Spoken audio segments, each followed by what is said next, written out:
पिता की हत्या का बदला, 27 साल बाद प्रिंसिपल का मर्डर, बेटे ने भाड़े के शूटर से करवाई थी हत्या। भदोही पुलिस ने 8 दिन बाद किया खुलासा। 27 साल पहले एक युवक के पिता की हत्या हुई। आज 28 साल का हो चुका वह युवक तब 1 साल का था। उसके पिता की हत्या में 2 लोग नामजद हुए, लेकिन दोनों बरी हो गए। लेकिन युवक के मन में बदले की भावना पनपती रही। आखिर 21 अक्टूबर को उसने भदोही में कॉलेज के प्रिंसिपल योगेंद्र बहादुर सिंह की हत्या कर दी। इसके लिए उसने शूटर्स की भी मदद ली। पुलिस ने मंगलवार 29 अक्टूबर को प्रिंसिपल हत्याकांड का खुलासा करते हुए 3 आरोपियों को गिरफ्तार किया। गिरफ्तार आरोपियों में से एक सौरभ सिंह ने पुलिस को बताया, 1997 में मेरे पिता अजय बहादुर सिंह की हत्या की गई थी। हत्या में योगेंद्र बहादुर सिंह और उसके भाई अनिल सिंह नामजद हुए थे। बाद में वह कोर्ट से बरी हो गए थे। बदला लेने के लिए मैंने प्रिंसिपल की हत्या की। भदोही एसपी मीनाक्षी कात्यायन ने बताया कि जिस तरह से सौरभ के पिता की हत्या हुई थी, उसी अंदाज में शूटर्स ने योगेंद्र बहादुर की हत्या की।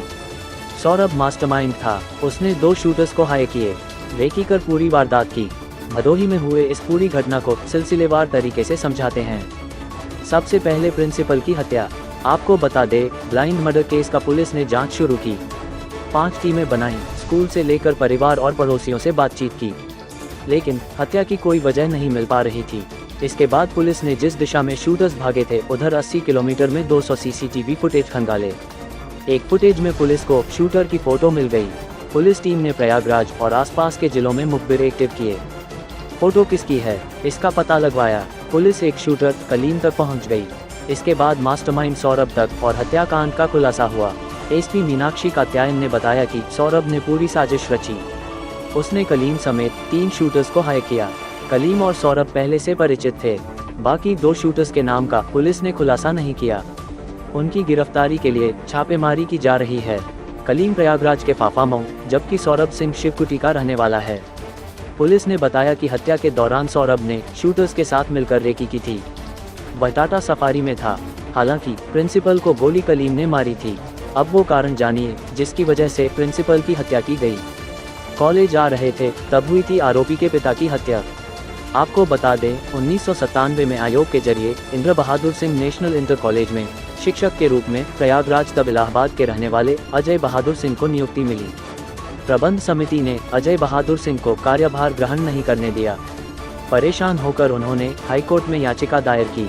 कोर्ट ने उनको कार्यभार संभालने का आदेश दिया। हाईकोर्ट के आदेश के बाद अजय कुमार कॉलेज ज्वाइन करने आ रहे थे। ज्ञानपुर थाना क्षेत्र के सिंहपुर नहर पुलिया पर उनकी हत्या कर दी गई।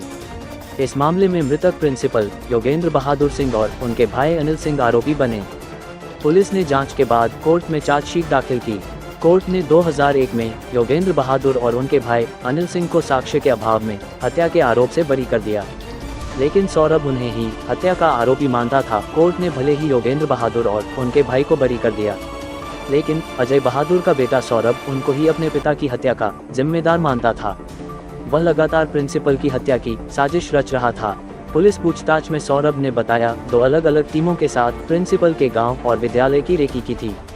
पहले 19 अक्टूबर को प्रिंसिपल की हत्या का प्लान था, लेकिन सफल नहीं हो पाए। 21 अक्टूबर को सुबह बाइक सवार शूटरों की एक टीम प्रिंसिपल के घर पर और एक टीम कॉलेज पर थी। सौरभ ने बताया, कलीम को मैं पहले से जानता था, इसलिए उसे हत्या की सुपारी दी। 35 साल के कलीम पर 12 मुकदमे दर्ज हैं। वहीं सौरभ शिवकुटी में घरों के नक्शे बनाने का काम करता है। सौरभ सिंह की उम्र 28 साल है, यानी जब उसके पिता की हत्या हुई उस वक्त वह 1 साल का था। जैसे पिता की हत्या हुई थी, वैसे ही प्रिंसिपल की हत्या की। पुलिस ने बताया कि अजय बहादुर सिंह की हत्या 1997 में सुबह 8:30 और 9 बजे के बीच ज्ञानपुर थाना क्षेत्र के नहर पुलिया पर बाइक सवार बदमाशों ने की थी। ठीक उसी तरह 27 साल बाद इस विद्यालय में प्रिंसिपल के पद पर तैनात योगेंद्र बहादुर सिंह की भी 8:30 से 9 के बीच बाइक सवार बदमाशों ने गोली मारकर हत्या कर दी। दोनों की हत्या का सेम टाइमिंग भी सामने आया है। अब आप सुनिए भदोही पुलिस ने क्या बताया। भदोही के थाना भदोही क्षेत्र अंतर्गत अमलोरी गांव के पास एक बसावनपुर गांव है, जिसपे दिनांक 21 को सुबह 8 से 9 बजे के बीच में ऐसी सूचना मिली थी पुलिस को कि जो गवर्नमेंट इंटर कॉलेज के प्रधानाचार्य योगेंद्र सिंह हैं, इनको बाइक सवार बदमाशों ने, जब ये अपने कॉलेज जा रहे थे तो उनकी गाड़ी को रोकी और मोबाइल दिखाया और ताबड़तोड़ गोलियां मारी, और जिससे कि उनको तुरंत अस्पताल ले जाया गया और उनकी वहां मृत्यु हो गई थी। तो पुलिस के लिए बहुत बड़ी चुनौती थी, क्योंकि दिन दहाड़े ये एक हत्या हुई थी और ऐसा लग रहा था कि शूटरों द्वारा हत्या जो है करवाई गई है। अब सभी अधिकारियों ने घटनास्थल का निरीक्षण किया और एफएसएल टीम ने निरीक्षण किया। उसके बाद हम लोगों ने पोस्टमार्टम, बॉडी को कब्जे में लेकर के पोस्टमार्टम कराया। उसके बाद 5 टीमें बनाई गई और टीम अपना काम कर रही थी, जैसे कि सीसीटीवी कैमरों को खंगाला गया और यहाँ से लेकर के 76 किलोमीटर दूर तक सीसीटीवी को खंगाला गया। उसके साथ साथ सर्वेलांस पे भी काम किया गया, नंबरों पे काम किया गया और अंततः जो जनपदीय पुलिस है, भदोही पुलिस है और साइबर सर्वेलांस का जो टीम है, उनको सफलता प्राप्त हुई और इस घटना का सफल अनावरण हुआ। इसमें यह बात सामने आई थी कि 97 में ये जो मृतक हैं प्रिंसिपल योगेंद्र सिंह, इनकी रिक्रूटमेंट की बात थी। ये मैनेजमेंट द्वारा चयनित कर लिए गए थे, परंतु एक अजय बहादुर भी थे जो कि आयोग से चयनित थे और इसी के कारण, रंजिश के कारण जो है, इनके जो भाई थे योगेंद्र सिंह, इन्होंने इसकी हत्या करवा दी थी। तो उस समय एक मुकदमा भी पंजीकृत हुआ था जिसमें कि ये दोनों उसमें नामजद अभियुक्त थे। यह मुकदमा 2002 में छूट गया था, दोनों बरी हो गए थे। वर्तमान में वैसे तो 27 साल बीत चुके थे। उस समय के मृतक अजय बहादुर सिंह का जो बेटा था वो काफी छोटा था, लेकिन अब वो बड़ा हो गया था और 5-6 महीने पहले उसने एक फाइल उसको मिली इस कॉलेज से संबंधित, जिसमें उसने यह देखा कि किस तरह से उसके पिता आज उस कॉलेज के प्रिंसिपल होते यदि उस समय उनकी हत्या न हुई होती। इसी बात को उसने अपने मन में रख लिया और वो कुछ वैसे अपने मित्रों के संपर्क में आया जिन्होंने इनको शूटर्स के नेटवर्क से इनका संपर्क कराया और फिर इनको मारने की सुपारी दी और 5 लाख में बात तय हुई थी। 1 महीने पहले भी ये आकर के इनकी जो टीम थी शूटर्स की, इन्होंने रेकी की थी और तब इन्होंने फाइनली अंततः जाकर के जो है घटना को अंजाम दिया और हत्या जैसे जघन्य अपराध दिन दहाड़े को कारित किया। लोग रेकी किए थे। जो मास्टरमाइंड कलीम सौरभ को हत्या करवाना था, अपने पिता की हत्या का बदला लेना था, उसने कलीम के से संपर्क में जब वो आया किसी के थ्रू, तो उन्होंने घटना की रेकी एक स्विफ्ट डिजायर कार से की गई और एक सफारी गाड़ी, सफेद रंग की टाटा सफारी गाड़ी से भी की गई। टाटा सफारी गाड़ी बाहर खड़ी है। तो 2 टीमें लगी हुई थी रेकी करने में और ये ऐसा मास्टरमाइंड था कि एक टीम में ये सौरभ स्वयं था, ये भी खुद आया था रेकी करने के लिए, और दूसरी टीम में जो प्रतापगढ़ के शूटर्स थे वो थे। फाइनली कलीम ने जो भी सोचा हो, उसने ये कार्य प्रतापगढ़ के शूटर्स को हैंडओवर कर दिया और उन्होंने इस घटना को अंजाम दिया है। मतलब शूटर अभी पकड़े जाने हैं? हाँ, शूटर्स अभी वांछित हैं और शीघ्र ही जो है पुलिस टीम लगी हुई है। वैसे देखिए, नाम इसलिए क्लियर करना अभी मैं उचित नहीं समझती हूँ क्योंकि वो पुलिस के रडार में है और सभी लोग मीडिया और पेपर और इलेक्ट्रॉनिक मीडिया को देखते ही हैं, तो इससे कहीं हमारा जो ये डाइल्यूट ना हो जाए जो हमारा ये अभियान है, क्योंकि ये एक क्लियर। देखिए, घटना में एक बाइक हम लोगों को मिली, नीली रंग की पल्सर बाइक थी जो सीसीटीवी फुटेज में आ गई थी। ये लोग घटना करके जौनपुर की तरफ भागे थे।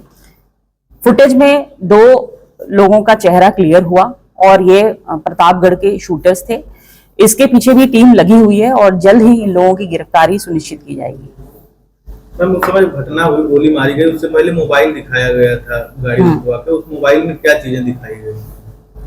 नहीं, ये तो देखिए क्लियर नहीं है कि उस मोबाइल में क्या दिखाया गया था, लेकिन इतना जरूर है कि गोलियां मारी गई थी। लगभग 5 हम लोग होके घटनास्थल से बरामद हुए थे और पोस्टमार्टम के बाद ये पता चला कि 3 गोलियां उनके शरीर पे लगी थी जिससे कि उनकी मृत्यु हो गई थी। किस हथियार से गोली चलाई है? वैसे तो हमें 32 बोर का पिस्टल से हत्या कारित की गई है और अभी पुलिस इसकी जांच कर रही है। इसमें वेपन की बरामदगी और जो मेन शूटर है इसकी गिरफ्तारी शीघ्र ही पुलिस द्वारा की जाएगी। तो पहचान कैसे हुई थी? ये लोग किस गाड़ी से थे? इनका भी तो आया हुआ कुछ फुटेज होगा। इनका ये जो दोनों लोग पकड़े गए हैं जी, ये कैसे पकड़े गए? मतलब देखिए, एक तो हम लोगों को लीड ही थी कि 97 की जो हत्या हुई थी उसके बदले में ये घटना कारित की जा सकती है। उसके बाद हम लोगों को सर्विलांस की मदद से कोई एक नंबर मिला था जो नंबर 19 तारीख को कॉलेज के आसपास था। उस नंबर को जब हम लोगों ने डेवलप किया तो उस नंबर से ये पता चला कि वो सिम किसी और का था। फिर उसको जब पुलिस ने उठाया तो उससे पता चला कि किसी और ने ये घटना की प्लानिंग की थी। उसको जब उठाया तो फिर उसने सारी बात बता दी। तो एक तो लाइन हमें क्लियर ही थी और साथ ही साथ एक के बाद एक के बाद एक के बाद एक के बाद जो है कड़ियाँ जुड़ती चली गईं और हम लोगों को इस तरह के इनपुट्स मिलते चले गए जो जिसने पुख्ता कर दिया कि घटना इसी ने करवाई है। साथ ही साथ जो स्विफ्ट डिज़ायर से जो रेकी की गई है वो अपने जनपद भदोही में कुछ चौराहों पे मिली भी हैं। वो फुटेज हम आपसे शेयर कर लेंगे जब बाकी के शूटर्स जब पकड़े जाएंगे और कार्रवाई होगी तो फिर आपसे शेयर किया जाएगा। लगभग देखिए, यहाँ से पुलिस टीम जौनपुर की तरफ गई, जौनपुर से टीम जो है मूव करते हुए प्रतापगढ़ की तरफ गई, प्रतापगढ़ से फिर प्रयागराज तक गई। तो 76 किलोमीटर 80 किलोमीटर का लगभग पूरा दायरा था और उसमें लोगों ने कम से कम 200 से ऊपर सीसीटीवी खंगाली है और उससे कुछ हमें अहम सुराग मिले। साथ ही साथ सर्विलांस का मदद लिया गया, जो टावर डंप है उसका मदद लिया गया और उससे कुछ ऐसे संदिग्ध नंबर मिले जो यहाँ पाए गए। उनका लोकेशन 19 तारीख को भी पाया गया था। 19 तारीख को भी एक्चुअली ये घटना करने के लिए आए थे लेकिन उस दिन सफल नहीं हो पाए और अंततः जाकर के 21 तारीख को उन्होंने इस घटना को अंजाम दिया।